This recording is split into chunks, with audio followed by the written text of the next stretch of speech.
Olá, queridos alunos. Estamos aqui mais uma vez, a nossa segunda aula da disciplina Linhas de Investigação do Doutorado em Educação da Universidade Leonardo da Vinci, hoje para conversarmos um pouco mais sobre os métodos científicos, né, e os tipos de pesquisa. Então, vamos lá, pessoal? Uma boa aula para todos nós. Vamos dar início. Então, pegando o gancho com a aula passada, em que falamos um pouco mais sobre pesquisas e, métodos científicos, hoje vamos detalhar um pouco mais sobre quais são os métodos que podem nos auxiliar na construção da tese de doutorado. Hoje vamos falar sobre o método dedutivo, o indutivo, o hipotético dedutivo e o dialético. Então, vamos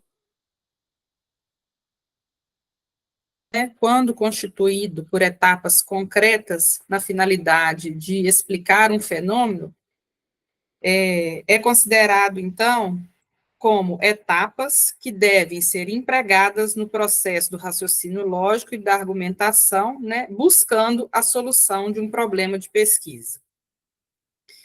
Então, para-se, construir a pesquisa, analisar qual método nós vamos utilizar para chegar à solução do nosso problema de pesquisa, a construção da nossa tese, nós precisamos aí, de um amadurecimento do nosso pensamento, por meio da obtenção do conhecimento, de forma ordenada, lógica, passando aí por um processo de reflexão, em que o raciocínio é formulado de duas formas, através da indução e da dedução,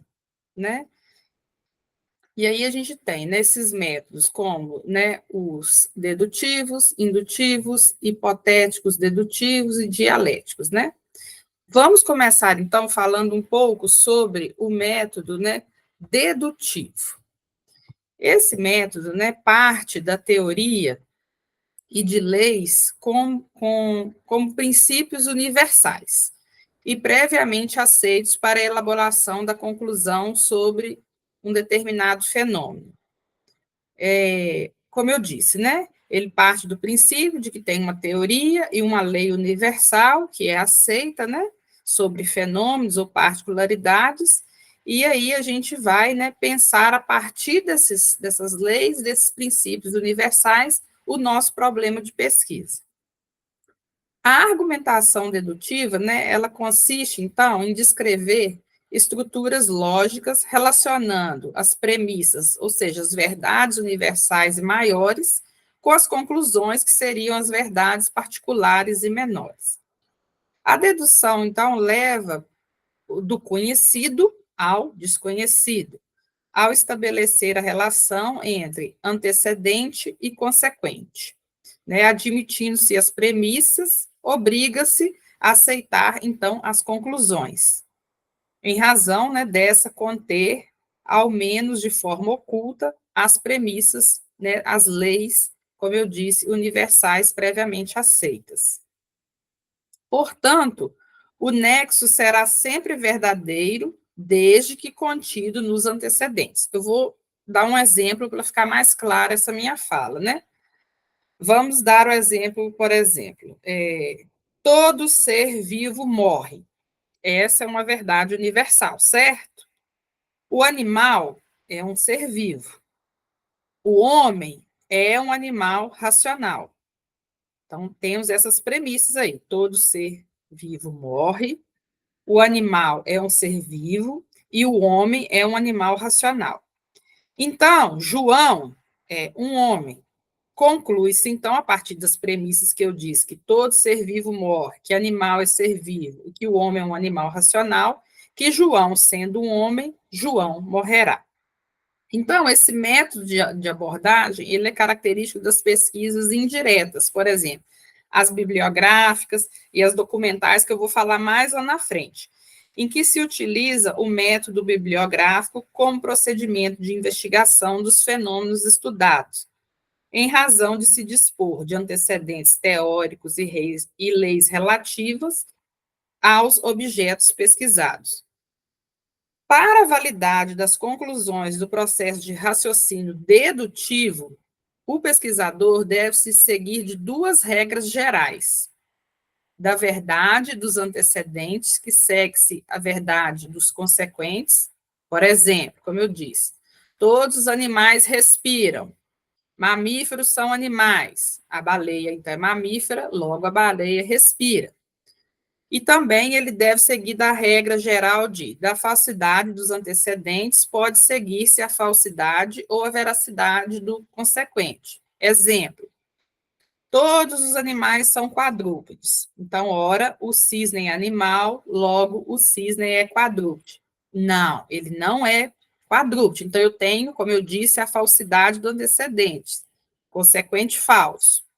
Ou então eu tenho: toda árvore é racional, por exemplo. Gilberto é árvore, logo Gilberto é racional. Consequente verdadeiro, quando eu falo lá, né, das regras gerais de falsidade do antecedente, que pode seguir a veracidade do consequente. Para quem estuda matemática, né, essa questão das características aí do método indutivo, né, que fala a respeito, né, desses antecedentes e consequentes, ela fica um pouco mais clara do que para outras pessoas, por exemplo, que não têm um estudo matemático a respeito, né, dessa questão. Mas eu não vou entrar aqui agora, né? Depois eu vou passar um texto que fala um pouco disso, e aí vocês vão estudar um pouco melhor e vão ter tempo de entender e tirar as dúvidas. Então, a gente falou aí sobre o método dedutivo, né, que parte de teorias e leis como princípios universais que vão determinar aí se é verdade, se é falso, aquilo que nós estamos pesquisando conforme essas leis. Em seguida, a gente tem um outro tipo de método. Então, conhecemos esse dedutivo e agora vamos para o indutivo, né? O indutivo, por sua vez, constitui-se com base no registro de dados e fatos particulares ou singulares para planos mais amplos e mais abrangentes, para se chegar a conclusões gerais, constatando-se leis e teorias universais. Esse método, pessoal, possibilita generalizar para a totalidade dos fatos e fenômenos aquela espécie estudada ou aquele tema. A abordagem indutiva é uma relação crescente entre os antecedentes e os consequentes, pois as conclusões são mais abrangentes e extensas que as premissas apresentadas nos antecedentes. Assim, o argumento indutivo baliza-se na generalização de aspectos comuns a fatos e fenômenos observados, aproxima alguns fatos a outros semelhantes, não garantindo verdade e validade da conclusão, sem identificar primeiro, né, uniformidade, constância e determinismo dos fenômenos, né, que acarretam e produzem determinados efeitos. As conclusões do método indutivo podem ser falsas, mesmo quando são verdadeiras as premissas, pois ultrapassam e generalizam a extensão dos casos descritos nas premissas. Então, a indução, né, ela possibilita conclusões mais abrangentes. As consequências e as conclusões resultam da enumeração de todos os casos pertinentes aos conjuntos dos fenômenos investigados, possibilitando generalizações universais de conclusão. Essa abordagem, pessoal, é empregada quando se utiliza um dos métodos de procedimento experimental ou descritivo, que também nós vamos falar desse tipo de pesquisa mais na frente. Ou seja, ao realizar uma pesquisa científica direta, de campo ou laboratorial, buscamos evidências reais das causas do fenômeno na natureza ou na sociedade por meio da coleta de dados e de informações, com experimentos ou por meio da análise de fatos e acontecimentos. São esses os meios para definir se as conclusões são verdadeiras, legítimas e universais. A abordagem pelo raciocínio lógico-indutivo demonstra nos antecedentes a relação causa e efeito entre dois fenômenos, com base em causas naturais que podem ser observadas naturalmente por meio de experiências e que permitem a generalização de conclusões. Aí eu vou dar um exemplo, por exemplo, do calor, né? Vamos falar do calor. Chega-se à conclusão de que o calor dilata o ferro, na pesquisa, que o calor também dilata o cobre, dilata o alumínio, dilata o ouro e dilata a prata. Então, a partir desse raciocínio lógico indutivo, o calor, a gente chega à conclusão que dilata todos os metais. Então, é como se fosse, né, eu disse aí, né, demonstra que os antecedentes, as relações de causa e efeito, né, observadas, né, e trabalhadas, né, chegam a uma generalização de uma conclusão. Em seguida, a gente tem um outro tipo de método, que é o método hipotético dedutivo, né? Esse método constitui-se pela constatação de lacunas nas teorias, elaborando-se uma hipótese. Pela experimentação, análise da ocorrência dos fenômenos, a gente cria, né, a elaboração de hipóteses. Essa abordagem hipotético-dedutiva consiste na formulação de hipóteses que são submetidas, então, a testes, críticas, controle e confronto com os fatos para verificar quais resistem às tentativas de refutação e falseamento. Essa abordagem também é empregada nas pesquisas diretas, de campo ou laboratorial, quando se buscam evidências reais das causas dos fenômenos na natureza ou na sociedade. Nega o método da indução, em virtude da volta ao universo na busca de fatos comprobatórios ou de admitir algo como já aceito e imutável. E acredita-se que os enunciados científicos não são universais e incontestáveis, mas se sujeitam a verificações, testes, experimentos sempre mais radicais e rigorosos. O método hipotético dedutivo compreende a pesquisa científica como origem em um problema formulado com base em conhecimentos prévios, teoria, ou expectativas, que se tenta solucionar por tentativas, conjecturas, hipóteses e teorias. E aí elimina-se os erros, mas sem chegar à certeza absoluta, pois o cientista, né, vive num mundo onde a verdade, né, seria inatingível, mas onde sempre é possível encontrar erros no que foi pensado, então sempre há possibilidade, né, de mudança. O próximo método seria o método... me desculpe. Só um minuto, por favor. Dialético. Vamos lá, então, para o método dialético. Esse método aborda o mundo e seus fenômenos como um conjunto de processos inacabados, ou seja, em movimento, transformação, desenvolvimento. Pois o fim de um processo seria o início de outro. Nesse movimento, né, tudo se relaciona, nada existe isoladamente. E natureza e sociedade são fenômenos organicamente ligados que se transformam reciprocamente. Desse modo, pode-se afirmar que a dialética e a lógica do conflito, né, que essas duas, né, o movimento da vida, ele obedece a 4 leis fundamentais. A ação recíproca, que é a unidade polar, onde tudo se relaciona, mudança dialética, negação da negação, ou tudo se transforma, passagem da quantidade à qualidade, ou mudança qualitativa, e interpenetração dos contrários, contradição ou luta dos contrários. Ao obedecer às 4 leis, o pensamento dialético, ele segue a seguinte ordem: ponto de partida, proposição positiva, que seria a tese, né, a ideia, negação ou transformação da tese em sua contrária, que seria a antítese, negação da tese da antítese com uma proposição superior, que seria a síntese.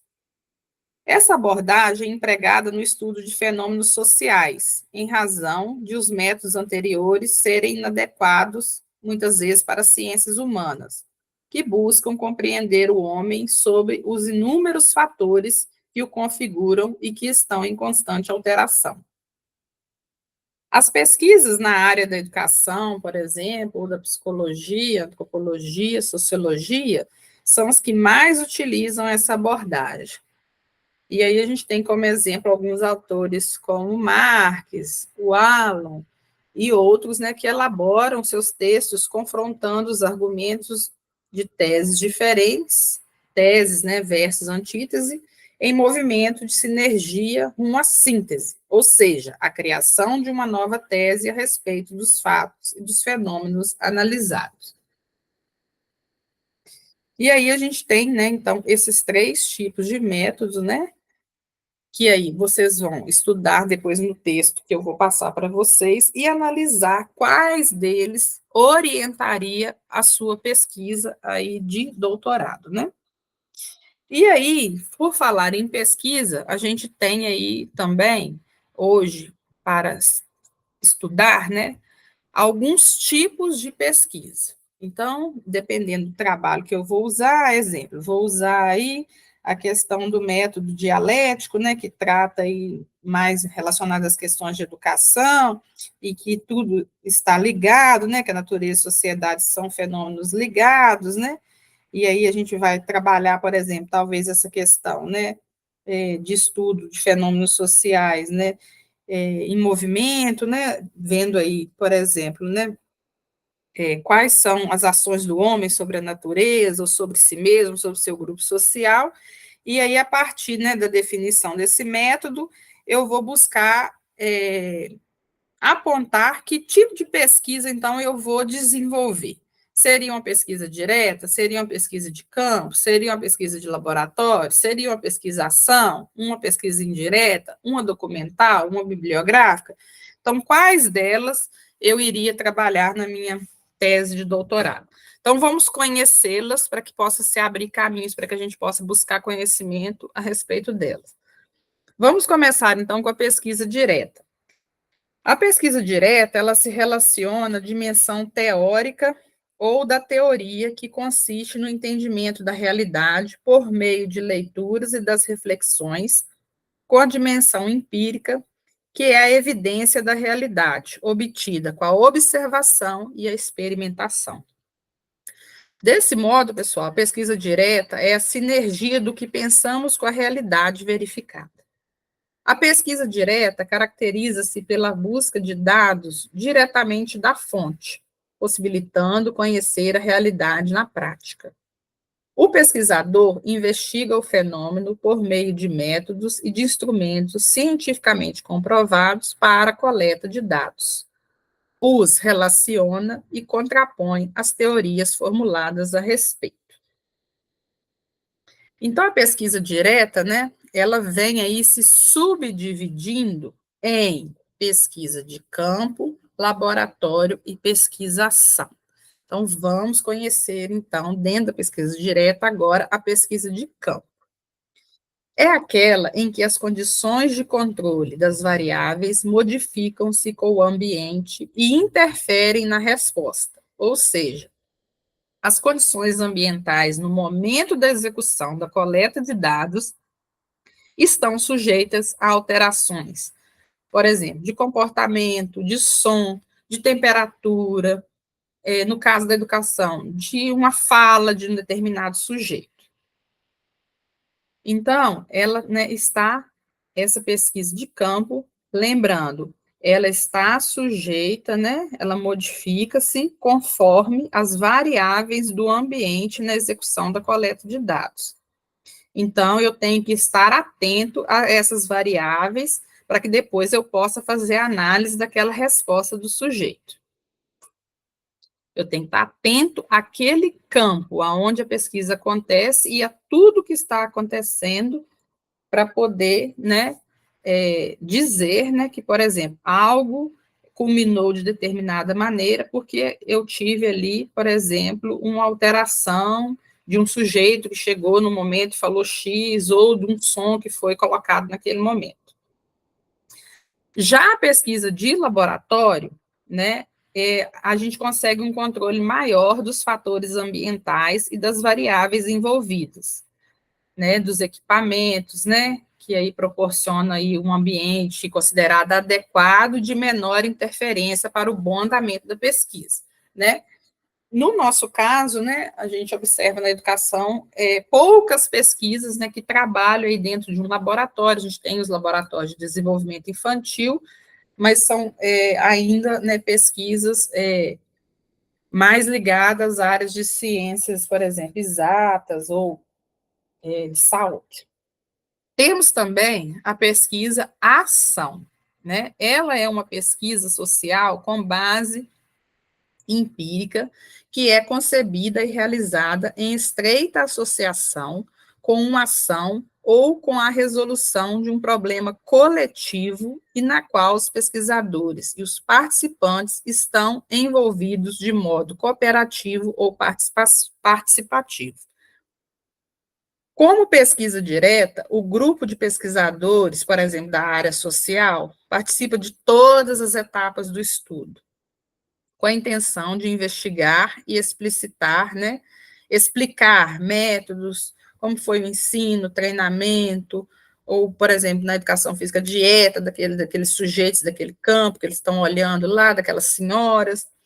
Então, né, ele busca, ele tem a intenção de investigar e explicitar, né, tudo isso, e o emprego prático dos resultados, constituindo-se em fator, né, de inovação, de procedimentos, de técnicas, de teoria. Na pesquisação, os pesquisadores solucionam os problemas levantados e encontrados no desenvolvimento e na avaliação das atividades que foram ali realizadas naquele campo. A pesquisa de campo, de laboratório ou a pesquisação, elas requerem diferentes métodos de procedimento de pesquisa, né? Então, aí a gente, né, tem que estudar quais são esses métodos, esses procedimentos de pesquisa, né?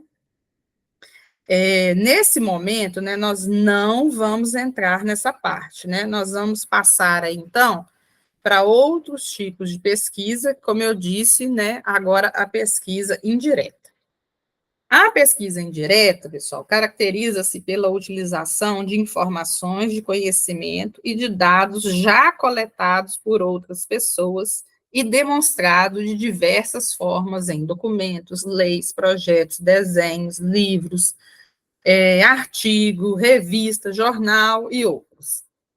Não se deve confundir o quadro referencial, o seu referencial teórico, com a pesquisa indireta, né? Porque toda pesquisa tem que ter a sua revisão de literatura. Não é porque eu estou usando documentos, leis, projetos, artigos, que eu já estou fazendo as duas coisas ao mesmo tempo. Não.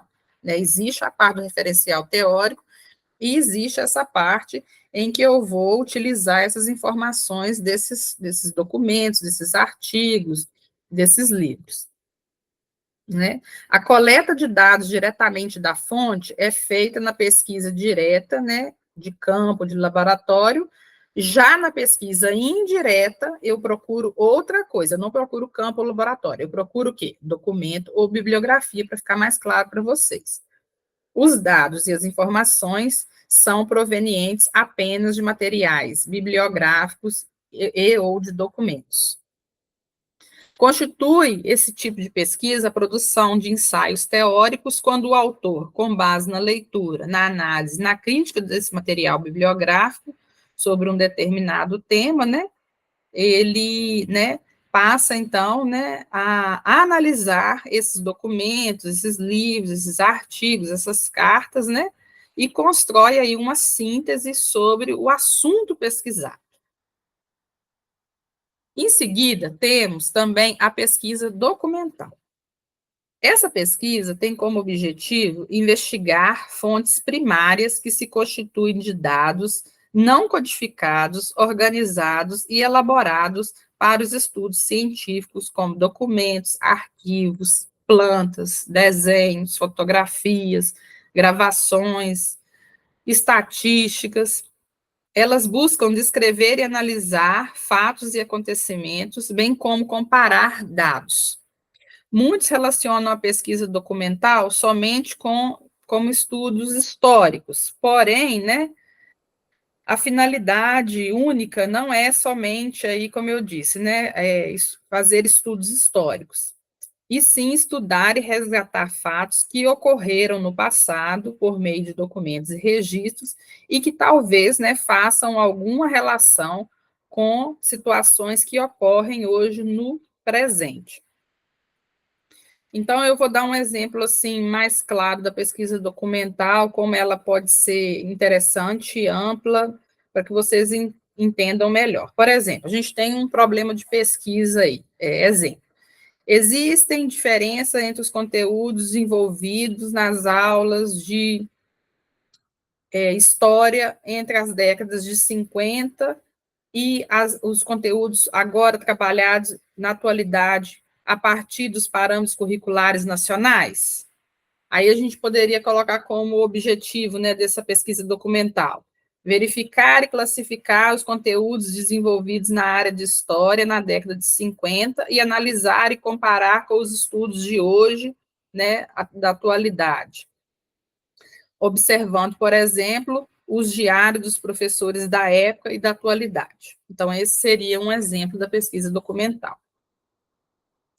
A pesquisa bibliográfica, né, ela seria, então, considerada o primeiro passo, né, de qualquer pesquisa científica, sendo a mais utilizada em trabalhos, né, de conclusão de cursos, por exemplo, como da pós-graduação, pois ela recolhe e seleciona conhecimento e informações acerca de um problema ou hipótese já organizados e trabalhados por outro autor, colocando o pesquisador em contato com materiais e informações sobre determinado assunto. Então, vamos dar também um exemplo da pesquisa bibliográfica. Vamos supor, problema da pesquisa. Quais seriam as implicações da construção de jogos e brincadeiras na aprendizagem da leitura e da escrita de alunos da primeira série do ensino fundamental?